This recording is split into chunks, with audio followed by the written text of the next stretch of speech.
season. I thought the ball was really sticky early in the game. I think a little bit of over dribbling. That we hadn't built that trust amongst the group that everybody's going to get shots if we can just make the right read. It's been a collective improvement.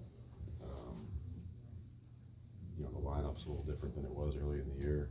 I think the group that we have out there understands each other pretty well. The beginning of the season had a lot of variables from injuries and acclimating some people into new roles, but I think lately I've been most impressed with just kind of our force at the beginning of the game. Coach, we always talk about next man up mentality. When you are trying to make a decision based on who is going to be in that starting lineup replacement, what do you do it on? Is it a discussion? Is it what you might need? And obviously, I'm talking about Svi being inserted and his impact in the game. I think right now it's important for us to not change too many things at one time, and by moving Svi into that starting spot, guys like Johnny and Bryce, their roles remain the same, and so what they can expect is much more similar than if they were starting. And then for us, coaching them, helping them develop, evaluating them, like they're in a similar environment. I think there's this notion sometimes that, hey, somebody's out, we should move the next person up and then move somebody up into that spot. Now you have multiple people that are doing different roles. I also think at different times in practice, we've had Svi with that group, and his maturity, how he plays, his understanding of himself, I think fits in really well with that group. Johnny and Bryce, they know they're going to play a bunch. They sort of know what to expect from a minute standpoint. And I just felt like it was an opportunity to keep them in their roles and keep those things consistent, while we were dealing with a late scratch. Coach Hardy, talk about your rookie, Collier. What are you liking about him and what he's doing when he gets those opportunities to get on the floor? Yeah, Isaiah has a really, really high basketball IQ. I enjoy talking to him during the game. Like, he knows what's going on, and I think his pace that he plays with, he's an energy giver to the game. The ball really moves when he's on the court. He has a willingness to pass the ball early in transition. He's had some turnover issues this year, but when I watch them, most of them are not because of poor decisions. It's more of like a physical error. Sometimes the pass is a little off target, or he's had a few where he's mishandled the ball or bobbled a gather. Those things don't bother me very much. But I think he's shown an understanding of where the ball needs to go and a willingness to get it there. The defensive side of the ball, Zay's really tough. He's physical. He's willing to fight for position with bigger players when we're switching. He's shown the ability to pressure the ball. I just like his approach. He's not worried about his stats. He just wants to go out there and compete, trying to learn, ask questions.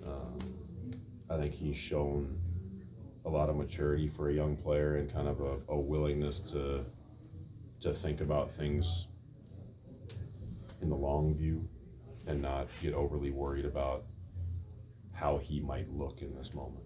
So when he's asking, y'all have these conversations, he's asking these questions, what type of feedback is he looking back for? More so, what am I doing wrong and what am I doing right, what I can do better? It's not necessarily about right or wrong. I think that it's always important for the guards, who are usually doing a lot of the communication in terms of play calls and the situational type parts of the game. We don't get everything right, but I think that when the guards and the coach are seeing it the same, it leads to better continuity. Doesn't mean that we're always gonna make the right choice or the perfect choice, but the teams that I've been around at any level that are successful, usually those decision makers on the court and the coach are seeing it the same. And so he's usually asking questions to probably try to understand how I'm seeing it. And thus far, he and I see it the same more than we don't. I think that just builds continuity with us. You know, I've been going through this with Keontae for a year and a half now, where we're not.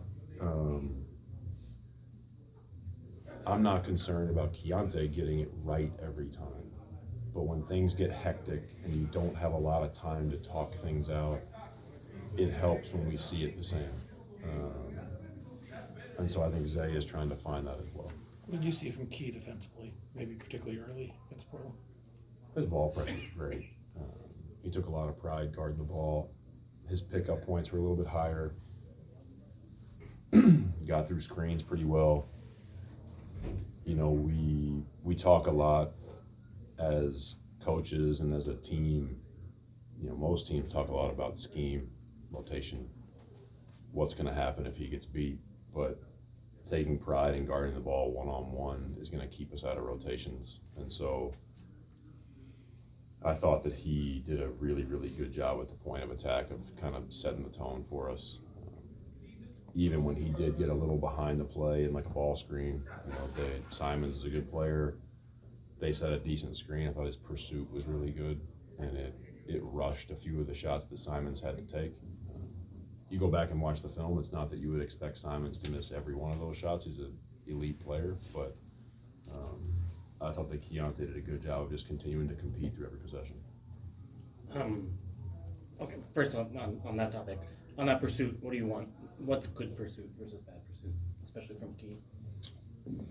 Yeah, I think recognizing that there's not a lot of situations where we want him to bail and switch to the big. We want him to continue to try to fight to get back in front of the ball. If you can't get back in front of the ball, any contest helps. Rear view, side view. Sometimes we think that like, oh, I'm not going to block this shot. It doesn't matter, but it does. Just that willingness to say like, I'm going to fight to the very end of every possession, and I'm going to give it everything I have. And if he scores, I'm going to do it again. I think early in the season there have been times, especially when ball handlers have snaked back across the middle, where we've kind of bailed and gone back to the big, but we want Keontae and all of our smalls to continue to chase the ball. Okay. And then I wanted to ask about Kyle. Do you want him to his role to ramp up as he comes back from injury, or do you think kind of envision putting him in the same, you know, where he was when he left off? Yeah, I think we're gonna pick things up where we left off. I don't necessarily know what to expect from Kyle. You know, he's played one game in the G League coming back. I expect there to be some rust from a basketball standpoint. I expect there to be maybe a little bit of fatigue from a physical standpoint. Maybe he gets tired a little bit quicker than he was 3 weeks ago. But, you know, we have a longer term vision for how we can see Kyle sort of building out. But I don't want to do Kyle a disservice in this moment after being out for a couple of weeks by trying to add to his plate today. You know, we play tonight and we've got 4 games at home before our next one. It's a good opportunity to regroup for him and for us. So we'll try to just pick up where we left off. Thank you all. Thanks, Coach.